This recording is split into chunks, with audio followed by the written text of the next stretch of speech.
Okay, can we start? Are you ready? The sound is good? You hear me? Yeah? Okay. Then it's not easy to present this friend, Eugenio Tisselli, but especially I want to say in the first time what I am really happy today, because with this lecture start a very important collaboration with Eugenio in our studio on advanced interaction. He will be part of the crew of IAAC. He will be part of the team of the teachers to follow the creative process in our studio in advanced interaction. And this is very, very, very important for us. It's a very, I think his collaboration will be very crucial. Another thing what I want to say is about the plurality. Normally, we talk about a lot of concepts, how technology, how community, etc. And I think it can be very nice to start to talk about the technologies, the knowledges, for example, the societies in plural. In this way, I think the point of view, the Eugenio's point of view about the use of the technology in the society is very, very important. I don't want to read his CV because it's very long, and of course it's important, but I want to say Eugenio is a very, very important programmer. He's a very good artist. He's a poet. He's a very good teacher. He collaborates a lot of time in a very important master in UPF here in Barcelona in electronics arts. And now we are very happy because he come back to live in Barcelona. He comes from Mexico.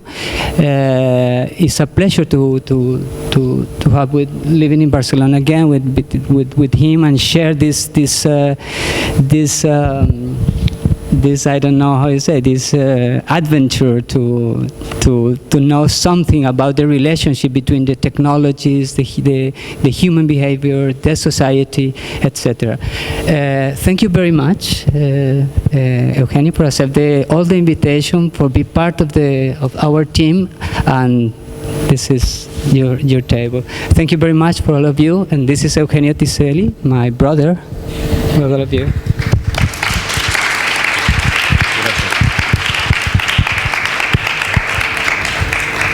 Thank you very much. Thank you for coming today.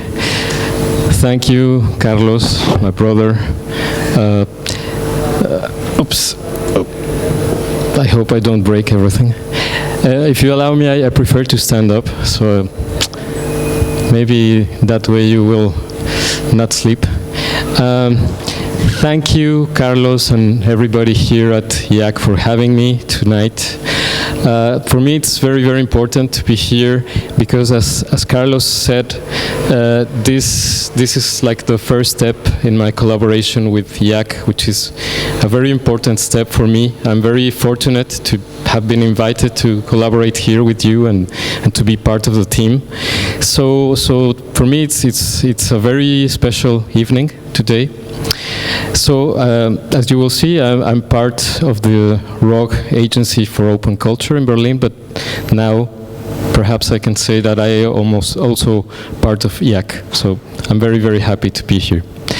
So, as Carlos said, I am a programmer. I always like to present myself as a programmer. I don't say I'm an engineer because that sounds like build me a bridge or build me a road or something like that. I'm a programmer. I like to write code. That's the really good thing that I can do. So that's what I'm good for. So that's also my lens from which I see the world. Whether I like it or not, I always see things in terms of code, whether it's to sort of love code and try to rationalize things, or hate code and say, well, everything is too codified and we should break the code. And I have this love-hate relationship with code and technology, but never mind, that's my own problem. You shouldn't worry about that. So what I'm going to talk about today is well, one of the latest projects I have been involved with, and perhaps to me the most important one. It's an ongoing project. It started some years ago, but it's still going on. And in order to talk about this project in a fruitful way, in a way that could relate to what you're doing, to what you're thinking, I decided to title my talk Knowledge is a Commons, which of course is a very general and perhaps a very pretentious title of a talk, because it's too large, it's too far-reaching. What is knowledge and what is commons? Well, Carlos, and while he was presenting me, he mentioned that there are knowledges with a plural. In fact, that word doesn't exist in English, actually. If you look it up in the dictionary, it's always knowledge. You cannot really speak about knowledges. But I think we should speak about knowledges. And that's what I'll try to say today, that there are many, many different kinds of knowledges. And that one thing that we can do is to build bridges between these systems of knowledge, because they are mostly unconnected. So that's one part, and that refers to ways of knowing, which are related to ways of being in the world, of ways of existing, and in particular, how farmers in Tanzania exist and know the world and exist in the world and act in the world. So that's one part I'm going to talk about. And the other part is commons. So commons is sort of becoming a buzzword lately, especially here in Barcelona. There are the government, the city government is all for the commons. So you perhaps have heard a lot about commons here and there, and perhaps you know about the commons and have worked in some enterprise or initiative that has to do with the commons. Just to generalize, I'm sure you know about it, but commons here is referred to resources that could be natural or could be made by humans, and that should be accessed by all. That everybody should have access to that resource. So therefore, it should be free, it should be defended from appropriation. So that's the understanding of commons here. So when you think about knowledge is a commons, you start thinking about, well, knowledges are commons. That means that we should all have access to knowledge in a free way, and that we must defend it from appropriation. Well, that's sort of to give you a mood from where I start. But I want to take things to a more personal level. As I said, I'm a programmer, so I've been living with computers since I was 10 years old. I was programming since I was 10 years old. And just to let you know, I'm 44 years old. I always forget things that happen with the age. So when I was 10 years old, computers were actually a rare thing to have in your house. So I started programming with paper and pen, writing down code with paper and pen. That's how I started. So that's my level of relation to the code. It's really intimate for me. So perhaps people could relate to code and say, well, that's a very cold thing for engineers. But for me, it's really my way of expressing myself. It's my knowledge. Of course, it's not mine, but it's the knowledge in which I participate. Okay? So once, many years ago, I don't remember when, I was in the highlands of Chiapas in Mexico. And suddenly it sort of hit me. And I asked myself, well, if I had to live here, what could I do? I mean, at that time, there were no computers there. So I said, well, what am I good for, apart from coding?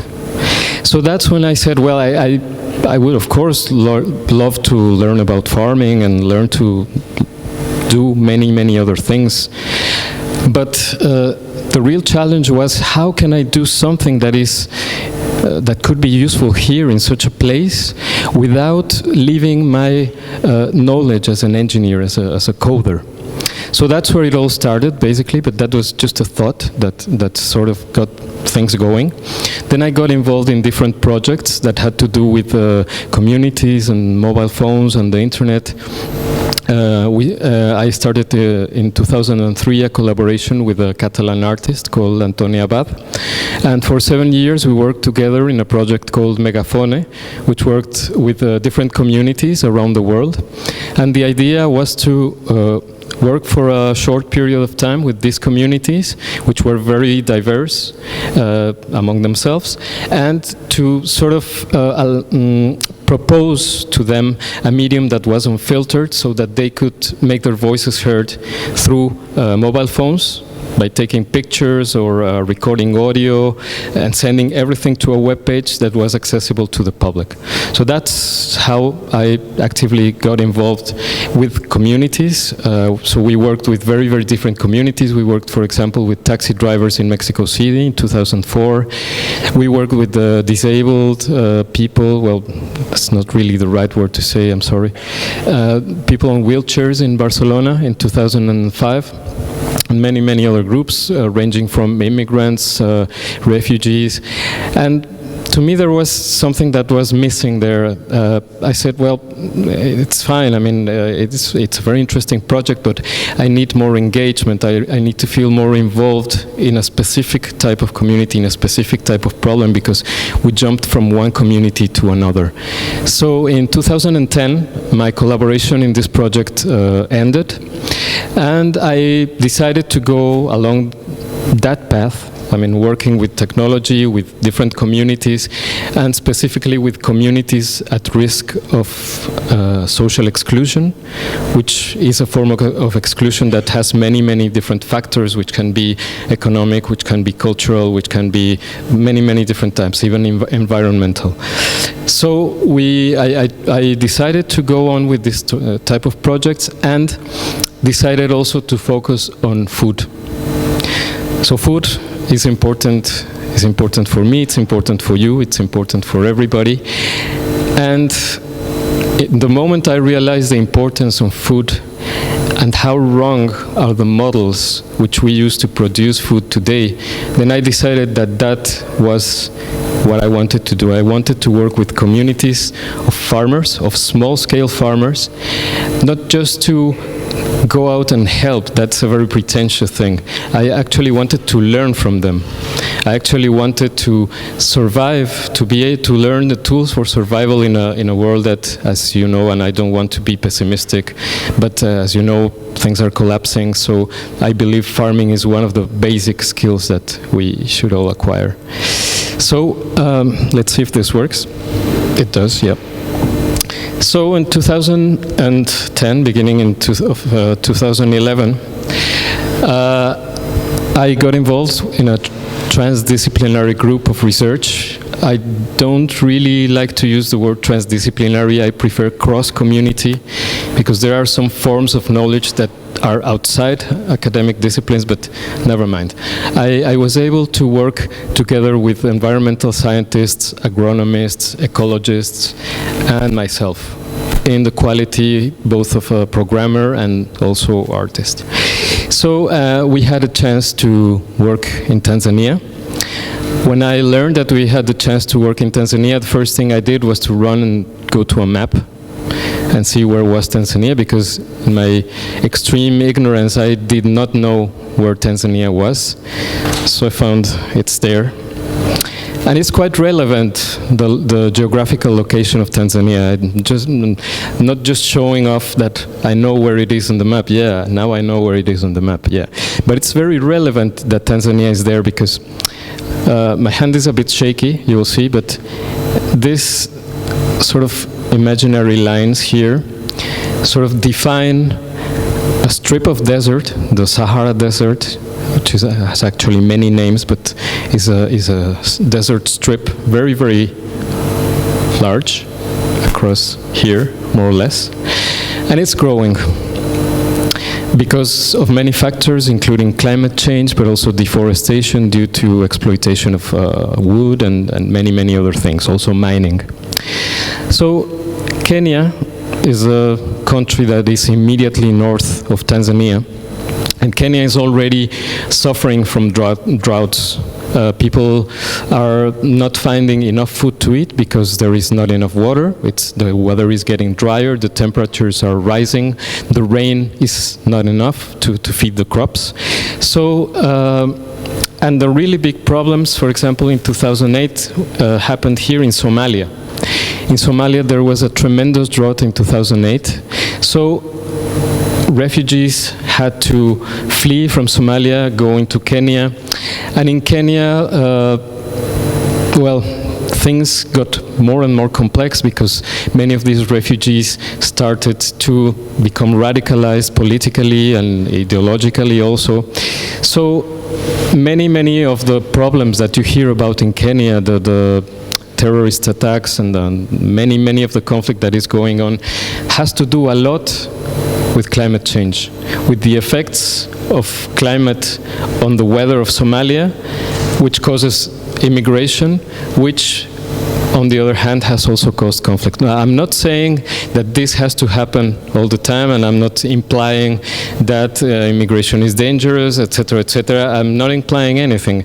I'm just sort of reflecting on a chain of events that happened and that reach Somalia, are reaching Kenya, and are about to reach Tanzania. So I'm sure you've heard about climate change. Some people call it global warming, because on average, the temperature of the world will increase by 2 or 4 or 6 degrees, depending on what we do today.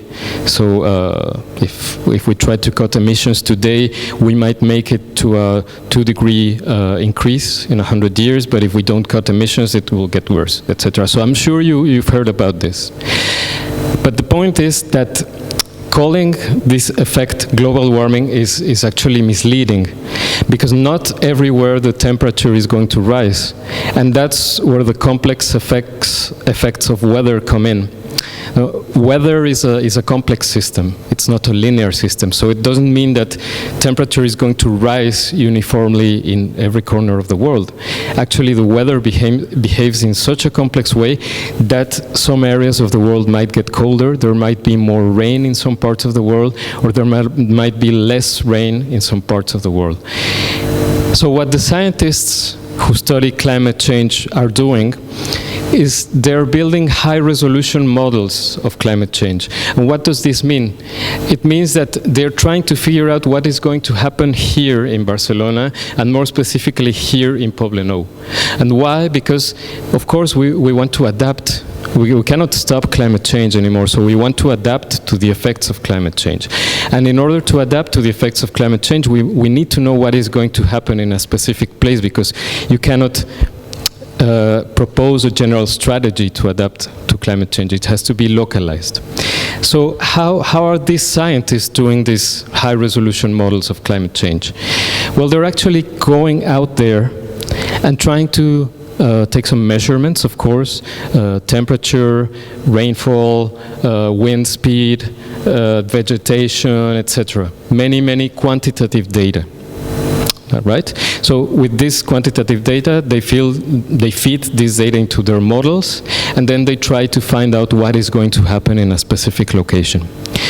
But the really important thing, or maybe a very important and complementary thing to quantitative data, is qualitative data, stories, or what is actually happening that cannot be included into a very complex equation. So here you can see a well that is going dry. This is a well, this is a picture that we took my first visit to Tanzania. I'm going to tell you about it in a while. And it's a well that is running dry, meaning that the rainfall has, the levels of rainfall have decreased. So the farmer has less and less water to water the crops. So that can be measured, of course. You can measure rain in a very simple way. You can make homemade rainfall sensors and meters, and that's a really easy thing to do, so you can do it everywhere. But the really complex things happen here at this level. The complex, unexpected, unforeseeable, strange effects. So what you're seeing here is a yucca plant. Yucca, also called cassava or manioc, it comes from Brazil. Originally, it was introduced in Africa 200 years ago. And what you're seeing here is the whitefly. This plague, it's, as its name implies, it's a small white fly. And the whitefly is the vector This means that it's the transmitter of a viral disease called the mosaic disease, which is deadly for the cassava plants. And why is it related to climate change? Because the little white fly reproduces more in dry weather. So if it rains less, then the weather will be drier and the whitefly will proliferate much more. Therefore, there is a higher incidence of mosaic virus disease. And these are the complex unexpected effects that we wanted to look at in Tanzania. And the only way to look at these things is to go there and talk to the farmers and ask them and let them explain to us what is really happening and what is that they are experiencing in their farms. So the idea, as you can probably imagine, was to create a system of communication between farmers and scientists. That was the original idea, where farmers could actually tell the scientists working in their labs what was actually happening on the ground. Now, you might know about this, but it happens all the time. It sounds pretty incredible, but many scientists who are well-meaning, they develop solutions for the third world without ever setting foot on the third world. So, for example, there is a case of scientists in a lab in Zurich who were trying to develop a type of cassava that was resistant to pests. So they developed the manioc, the cassava in the lab, and when it was working, they did some lab tests. They took it to Tanzania and they did some trials there, and they said, well, we bring you a cassava that is resistant to all the pests. And then the farmers said, well, yes, let's try it. And they found out that it was actually resistant to some of the pests that attacked the cassava, but there was one problem. They couldn't eat it. It tasted terrible. So the scientists never went there and asked, what kind of taste do you like? And here is where the sensitive part comes in.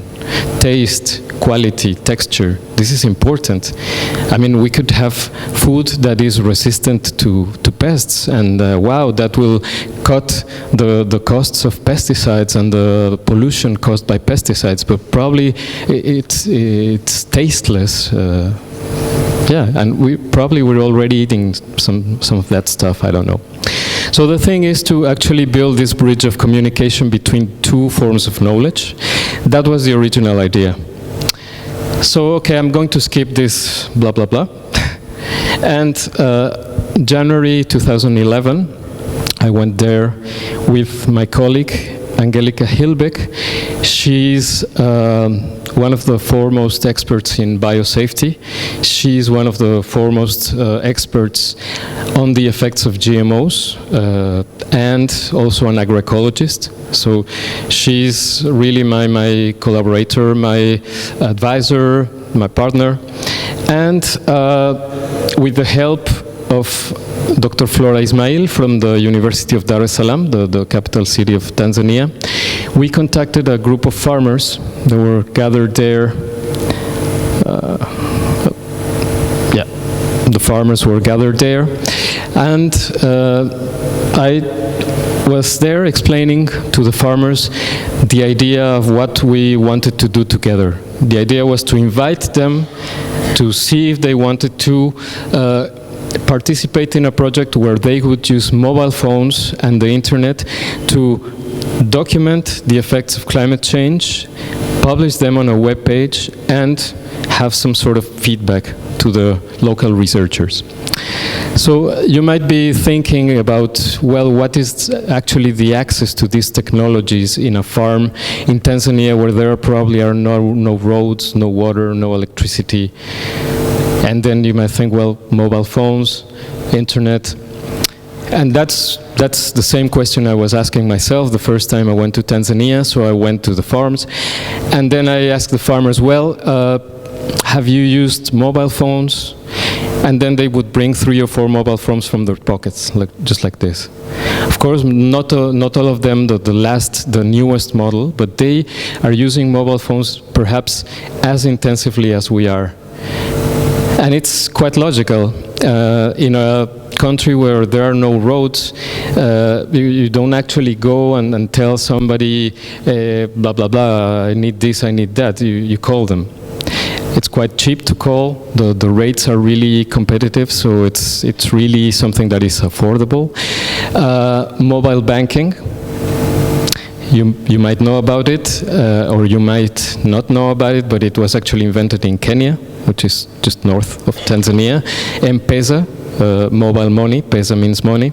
It was invented there. So they use mobile phones also for economic transactions. They use mobile phones in a very intensive way. They power them with solar energy, with the little plaques of solar energy. And regarding the internet, perhaps here you don't see their faces, but most of the farmers were aged between 30 and 40 years old. So none of them knew about the internet directly. They have heard about the internet, but their children had access to the internet for the first time in schools. So this was also sort of opportunity to bring together the children also and say, well, maybe the children can teach you how to use this. So when we explained the project to the farmers, they asked about all the doubts that they had. They asked a very, very important question, which was, will this project bring water from above or from below?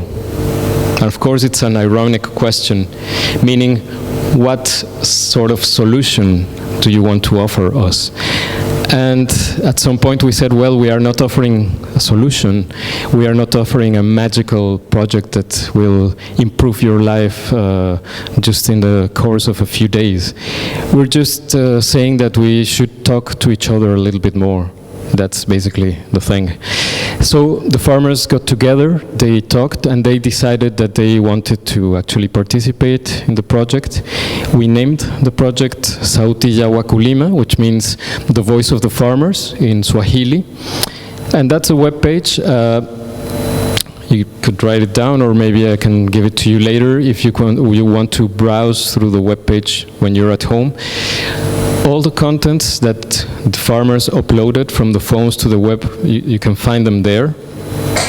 The website is still active, but I'm going to tell you how the website became what it is now. Because if you remember, I told you the original goal was to create a documentation about the effects of climate change, but the farmers turned things around in a very nice way, and I will tell you how it happened. So the project is not only about technology, and this is very, very important. There is an app, and there is also a web page, but there is also a methodology that involves different ways of organizing, of getting together, of talking, of coordinating. So this person in the middle is Mr. Hamza Suleiman. He is the local coordinator of the project. He is the one that makes sure that everybody knows how to use the phone, everybody understands what the project is about. And here around him are some of the farmers that decided to participate. We started off with a small group of 10 people, 5 men and 5 women. And we started with 2 phones. You see, this phone is still an old Nokia. This is from 2011. This is interesting because at some point we had to switch to the newer smartphones, and now we're using whatever Android operating system. And we decided to provide 2 phones for 10 people. So you might be asking, well, of course, I mean, you wanted to save money. Yes, in part that's the right answer, but that was not the only reason. For me, the most important reason was to create a space where the mobile phone could be redefined as a communal tool. So if you think about the mobile phone, and if you think about the story of telecommunications, you think, for example, about the telephone. You had telephones in your home, I think. And the telephone was shared by all of your family, right? Or if you had a telephone in your office, well, it was shared by all of your colleagues. And what happened with the mobile phone, that this sort of shared space of communication became individualized. Okay. Okay, sorry. Thank you. So the mobile phone represents a very important paradigm that is shaping the design of technology today, which is individualism. And of course, this is nothing new. But it is very, very interesting to see how in the 60s, Marcuse, for example, exalted individualism against the uniformity of the communist regime, for example. Against the uniformization, he exalted the individual. And we had to be all individuals, we all had to be stars, we all had to be special. And it is very, very interesting to see how absolute capitalism has appropriated the idea of individualism as a liberating force and turned individualism into a commodity. And the symbol for me, the most powerful symbol today is the mobile phone. Is the individual means of communication that asks you to always be connected and to always be available and to always be there, available for work or for whatever. So the thing is, if we try to imagine together that if we redefine the mobile phone as a communal shared tool, we could sort of reinscribe the values that are embedded into technology, which is something that probably needs a little bit of elaboration, but I'll sort of just try to play with that for now, and create some sort of sense of compromise that if it's a shared tool, then I not only have to take care of it, but I also have to use it in a way that is relevant for everybody. And that's also what we wanted to look at and see if it could work or not. So what did the farmers start to do? They took the phones, they went to visit the farms of other farmers, and they started asking them, well, what effects of climate change are you experiencing? And here, for example, is a farmer that is saying, well, there used to be 2 rainfall seasons, and now there is only 1 rainfall season, and that is, of course, a problem because the water in my well is running low. And that's a very, very real problem for him. Or this woman, she was asked, what did she recommend to others? What should we do about climate change? And she said, well, the government should build infrastructure and the farmers should try to diversify their crops so that they could use crops that are water efficient and that they rely on water less and less. So whether or not you agree with her, that's her opinion, and that's her voice coming out, her idea of what should be done, okay? So this is what you're looking at are pictures coming from the website, and the text here is the transcription of the original audio.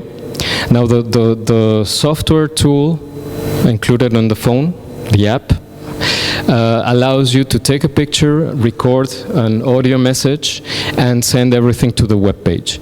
So, of course, the original messages were in Swahili, and we worked with a translator, and this is the translated transcription of her message.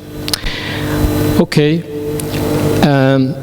We wanted this project not to be only extractive, in the sense that we're going to get the stories and the opinions and the voices of farmers, and then we're going to give them to the scientists, and then they're going to do whatever. But we also wanted the farmers to participate in the project in a way that the information became valuable to them as well. Not only for the scientists, but for the farmers. So this is a picture that they took. They are gathering in an agricultural station, which is in the middle of the forest. It's a place where they usually gather. They have a computer there, they have an internet connection, which is slow, but works. And they decided to gather every Monday to look at the webpage and see what other people had published on the website. And also to exchange the phones. So they coordinated this exchange. We sort of got this going, and it sort of became an autonomous process with time. But eventually something very interesting happened. when the farmers started interviewing other farmers, they realized something very, very important, that everybody who was being interviewed in some way or another shared a fragment of knowledge, a fragment of information which could be useful or not. And also that by interviewing people, they could actually socialize and know each other and perhaps build a greater sense of community, perhaps.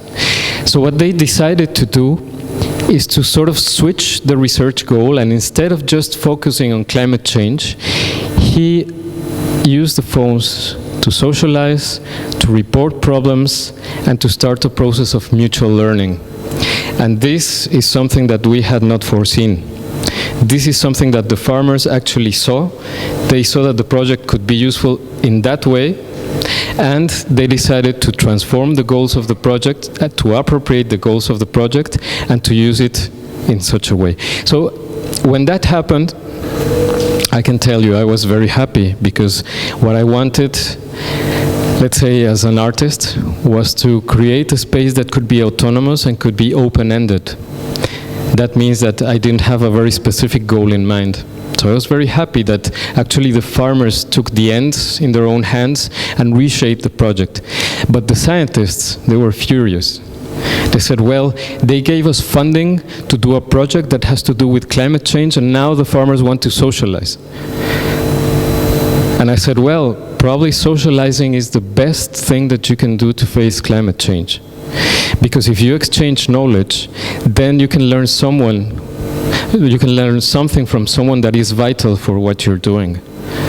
And of course we were gathered here in this institution, and we share knowledge here. But if you think about how the farmers live, they live in farms which are very far away from each other. They do have a place where they can gather here, but sometimes when they gather, they have so many things on their mind, so many things to worry about, that they just talk about other things. And probably there is someone who has the solution that I'm looking for, and I don't know that I'm just facing that person, and I don't even think about asking that question to that person. So I'm going to tell you an anecdote that will explain this process, and hopefully will illustrate what actually happened. This man is Mr. Haishi Shabani. He's one of the original participants of the project. And when I visited his farm originally, we saw his maize field. You know, after cassava, maize is the second most important crop. And actually the maize plants were not very good. And he said, yes, I'm having problems with my maize plants. And, well, okay, that's too bad. But one Monday, when the farmers gathered at the Chambezi station, at the agricultural station, Mr. Shabani saw this picture on the website, and when he heard the audio, this is what he heard. This maize has been planted on terraces so as to prevent waterlogging. So waterlogging, if you don't know about it, when rain falls, the water accumulates as a small lake around the plant, and the maize plants, they need a lot of water, but if it's too much water, then they can drown. They can, drown. That's the word. So he said, well, probably this is what I'm not doing. I should make these little mounds.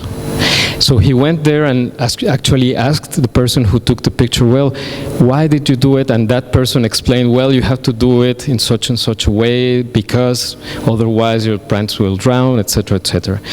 So almost 3 months later, Mr. Shabani followed the advice, and he sent this picture of his first successful harvest. He said, this is maize that I grow on terraces after getting advice from my colleague. I got advice on cultivating on terraces during the winter and not in the summer as previously. So there is much more information that he got just by asking. Because the person who answered said, and you should also plant not in the winter but in the summer. So that, to my mind, underlines the importance of face-to-face interaction, because it's so much more than what is written on the web page. And, well, he had his first successful maize harvest. So when I knew about this, when somebody explained what had happened. I said, well, how can this be? I mean, two people who know each other, how come they didn't speak about this before?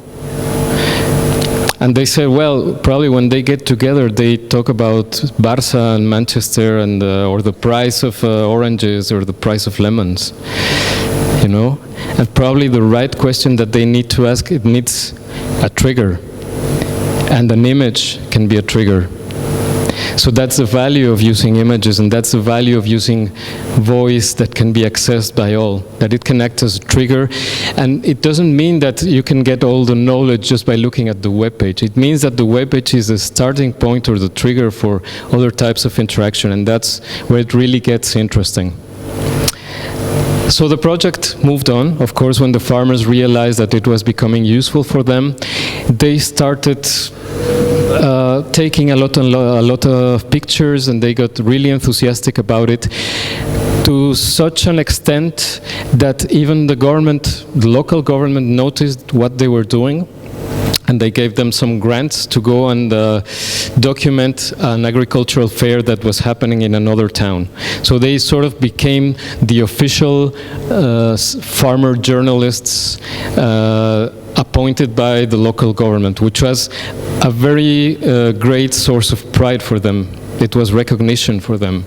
They felt recognized, they felt that they were known as the phone group, and they could show off the page to other farmers, and they could disseminate this knowledge. So they were actually happy to share information and to help the knowledge to circulate. So they got a grant. Of course, there are many things to say. I periodically went back to Tanzania, because to me it's very important to be present, but not to be too present. And it's a very delicate balance there. If you ask an anthropologist will tell you you have to be in the community in order to understand what they're doing. But there is also a distorting effect there. The presence of the anthropologist is not neutral, never neutral. So what I wanted to achieve is a presence that could distort things as little as possible. And I recognize that there could be distortion, there has been distortion, but I always try to have the distortion minimized to a level almost zero. But I came back very often. I went back to Tanzania very often for a period of 3 years. And as I asked the farmers what did they think about the project, what was happening with the project, they told me very interesting things. They told me, for example, that they learned that computers could also be used by farmers to solve problems. They're not just a fancy thing for rich people in towns, which is quite an interesting thing to learn from farmers. And they also told me we have a lot of things to say, but no means where to say them. So at some point they regarded this space for communication as a way to make their voices heard, amplify their voices. Of course, they also said ways in which the project could be improved, and one of the things that kept coming up is that they wanted to include more people so that it could be more valuable. They said we should include people from different areas so we can learn from those people who are far away and are doing different things. So that's when I became a travel agent, and what I did was organize trips of farmers of the original group to other parts of Tanzania so that they could see and invite other groups of farmers themselves. And this happened to some extent. In 2013 and 14, we went to Zanzibar, which is the island just off the coast of Tanzania. The farmers said, we want to go to Zanzibar because they have the same crops that we have. So we want to learn what they're doing, and we want also to show them what we're doing here. So I just arranged the trip, arranged meetings, arranged visits to farms, and we were able to integrate other groups of farmers in Zanzibar to the project. So this is where we're at now. This is the point where we're at. The project has not been very active for the last year, but for some reasons it is coming alive again. If you look at the webpage, there are some recent pictures, and to me this is very encouraging, because there is hope that we can continue. We're also thinking about extending to Kenya. And of course, there are many problems here. Perhaps I have just talked about the happy things, but there have been a lot of drawbacks, which, if you want, I can tell you about later. But what I wanted to say here, really important, and perhaps, I don't know if I'm running out of time. Yeah, I'm running out of time. Yeah. So I just want to convey a very short last message, which is why farmers? Why are farmers so important for me and actually for all of us? Perhaps you haven't heard of this study by an NGO which is actually here in Barcelona called GRAIN. Small farmers, such as the ones that we're working with, produce 80% of the world's food in less than 25% of the world's available land for farming.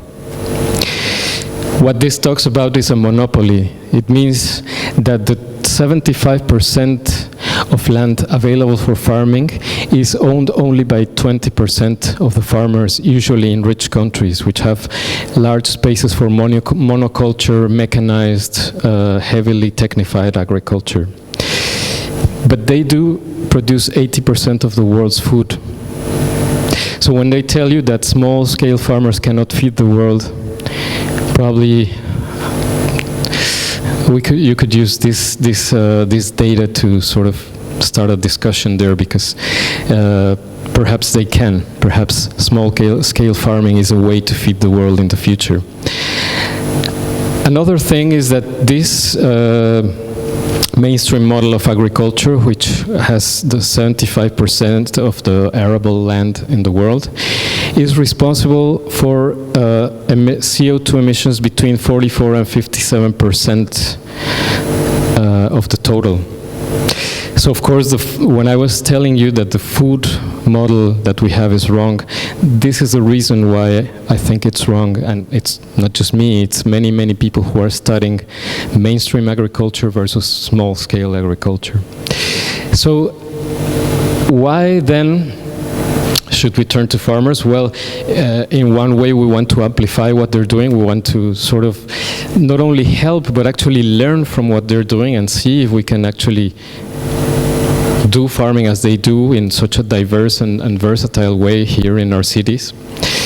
And we have to be very cautious, and I'm going to sort of run here, but there is a very nuanced rhetoric about development going on right now, and many projects that want to develop Africa. One of them is Agri Alliance for a Green Agriculture Revolution in Africa, sponsored by the Bill and Melinda Gates Foundation, sponsored by, yes, Monsanto.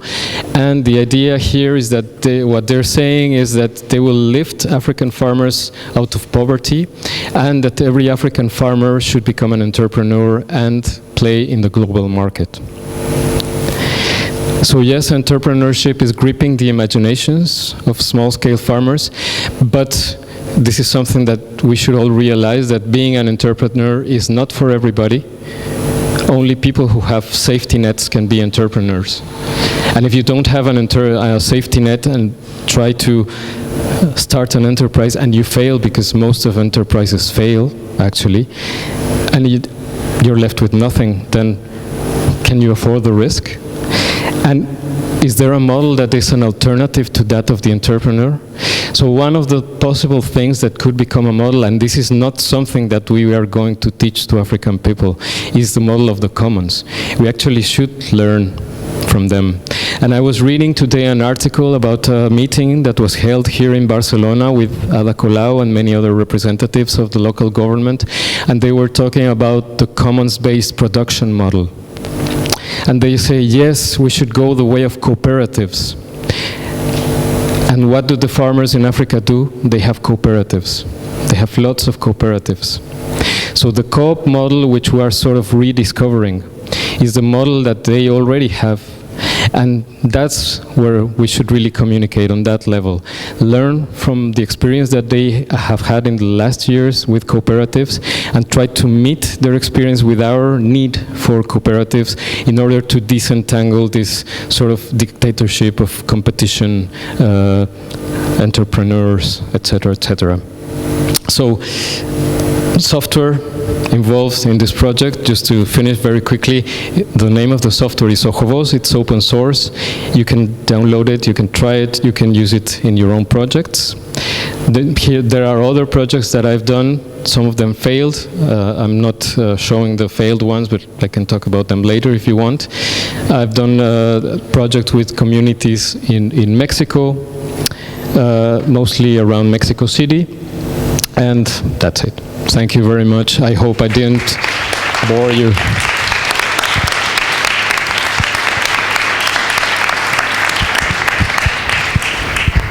Okay, thank you very much. I think it was a very, very specific, very nice lesson about advanced interaction, I think.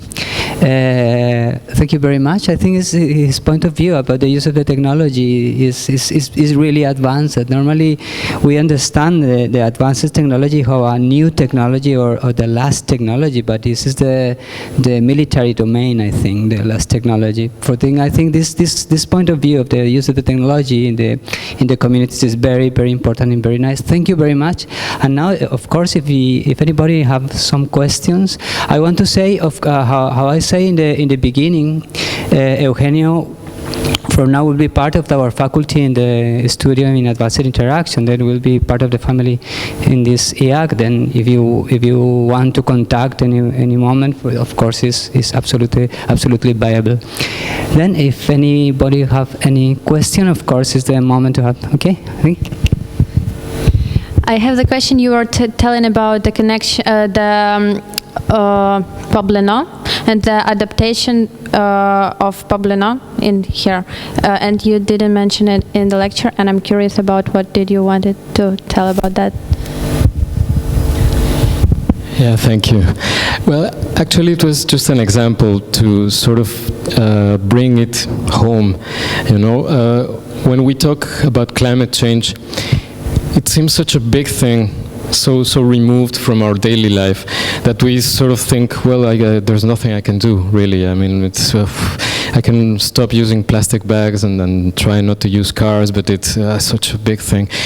And I find that this thing coming from science, that is building high-resolution models of climate change, is actually a way to connect our daily life, our daily existence, to a phenomenon that, if we think about it in global terms, it's too large. But if we think about it in local terms, then you can really relate to it. And the interesting part of this is that the scientists are still working on the high-resolution models of climate change. They have not finished doing the high-resolution models. There was a high-resolution model of Switzerland that came out last year. And the resolution was like about 1 kilometer square, which is quite high resolution for a climate model. But the climate change model for Pobleno is still to be done.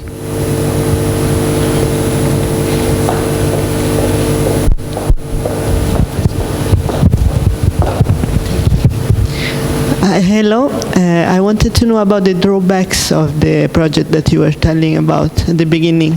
The drawbacks. The drawbacks? Yeah. Okay. The drawbacks of Sautiyagua Colima, or the previous project? This one. Okay. Many drawbacks. Okay. So I will try to exemplify a few of them. First one is the lack of funding, obviously. And in 2013, I had the opportunity of talking about this project in a conference that had to do with telecommunications technology and agriculture. This conference was held in Kigali, in Rwanda, and everybody there was saying, well, mobile phones are going to make a revolution in agriculture, and mobile phones are going to lift farmer opportunity out of poverty, and there is a lot of money to be made. So when I talked about this project, the first question that I was asked was, what is your business model? And I said, I don't have a business model. And they say, come on, how can you not have a business model? And to me, this was really puzzling, because in some way I am all the time struggling with money. All the time. I'm all the time struggling to find money to go on. And what has stopped, for the most part, us to continue and expand the project has been money. So of course, if I had a business model, I could get money, right? But how could you capitalize on the exchange of knowledge? I mean, that's something that I definitely don't want to do, and we all don't want to do with the farmers. We've all agreed that this is not about money. So this is a paradox that has to be solved. How can you sustain this sort of projects that don't generate revenue by themselves? Of course, probably someone will prove me wrong and say, well, you can sustain this by doing this and this, and I'm really happy to hear about that if anybody has a recommendation. But then there have been all kinds of drawbacks, some of them technical, in the sense that, yes, you can get mobile coverage in the middle of the Tanzanian forest. Yes, that's pretty amazing, but you can. But sometimes if the antenna gets hit by a lightning or something like that, then you remain without internet for perhaps 1 month. That's also part of the normal cycle of things. So yes, of course, there are many, many technical difficulties. And then there was the problem of the smartphones. We really, when we introduced the smartphones there, this was a new thing for the farmers. And this is not an easy thing to do, because on one side you're saying, well, I'm bringing the latest technology, but on the other side, well, I'm also bringing an unsustainable technology. And I'm also bringing desire. What I mean is, I'm also bringing the desire to have this technology. So it's a very, very, very sensitive thing to do, and this is of course not easy, and I'm very much willing to accept that this is a very problematic component of the project. But also a very much more practical component is that perhaps my hands are not too big, and our hands are more or less the same size maybe, but the hands of a farmer are really big. And when you give a touch screen to a farmer, then it's really difficult. Touch screens are not designed for farmers. That's one thing that you can tell. I think that those are the largest drawbacks, and of course there are smaller ones, like you always have to go through politicians if you want to do something there, and they're always asking for something. So that's also part of the reality that you have to deal with. Yeah. And if I can think about another right now, I'll tell you, but there are many, many drawbacks. Okay, thank you again. Say Mati, say again. Thank you. Thank you very much. Thank you. I think it was a really pleasure. Thank you very much for accepting the invitation and share with this nice day in the IAAC. Okay, Eugenio, it's a pleasure. Thank you. Thank you for coming. And if you, for some reason, want to contact me or try out the tools, I'm available and reachable, and probably you'll see me around here in the very near future. Thank you.